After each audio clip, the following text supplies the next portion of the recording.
You mentioned in your remarks that since Biden administration started, Iran is selling more oil. Yep.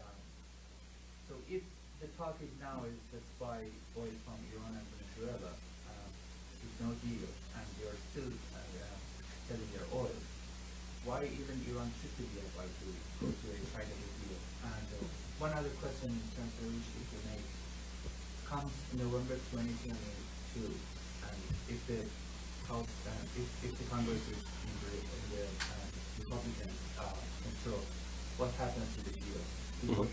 Yeah. So look, you ask a very good question. The Biden administration has already made so many unilateral concessions to Iran that Iran is benefiting. The best thing that ever happened to the Ayatollah was Joe Biden's becoming president. By the way, the best thing that ever happened to Vladimir Putin was Joe Biden becoming president.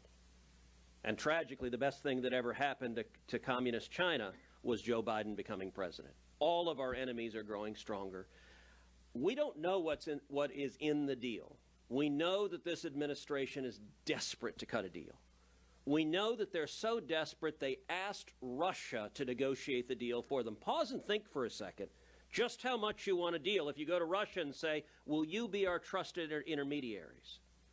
So I don't know how many billions of dollars this deal gives them. The last deal, they put $1.7 billion in cash in unmarked bills in pallets on airplanes and flew them in the dead of night to give to the Ayatollah.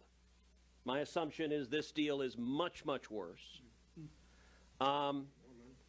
More money, and Iran is also demanding lifting all sanctions on weapons, on ICBMs, on the tools that it can use to wage terror on its neighbors and to wage terror on America.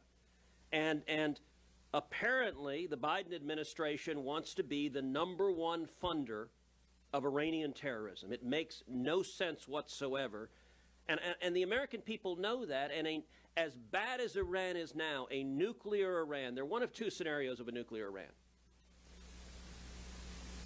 There is a chance, nobody knows how high the chance, but a real chance that a nuclear Iran would use a nuclear weapon. It's one of the few regimes on earth that might use a nuclear weapon. You think about most regimes. Kim Jong-un in North Korea is megalomaniacal and dangerous, but the one thing we know about him is he wants to stay in power, which means maybe some rational deterrence is possible. With a theocratic zealot like the Ayatollah, who glorifies death and suicide. Look, the Ayatollah knows if he used a nuclear weapon against Israel or America, the result would be catastrophic. It could well cost millions of lives that he targets and millions of lives in Iranians in what followed. The problem with a theocratic religious zealot, he may be willing to make that exchange. We shouldn't want to roll the dice to find out if he means it when he says death to America. And by the way, every year Iran celebrates Death to America Day. It is a holiday in Iran. It is the anniversary of Iran taking Americans hostage. And they celebrate dancing in the streets. That's the worst case scenario. Here's the best case scenario. Iran has nuclear weapons, doesn't use it, starts a nuclear arms race throughout the Middle East. The Saudis get nuclear weapons. The Emiratis get nuclear weapons. All their neighbors get nuclear weapons. And the Iranians use nuclear weapons to be even more aggressive, funding terrorists like the Houthis and Hezbollah because they feel that the nuclear weapons give them an insurance policy that no one can mess with them. That's the best case scenario. Any of those scenarios is a disaster.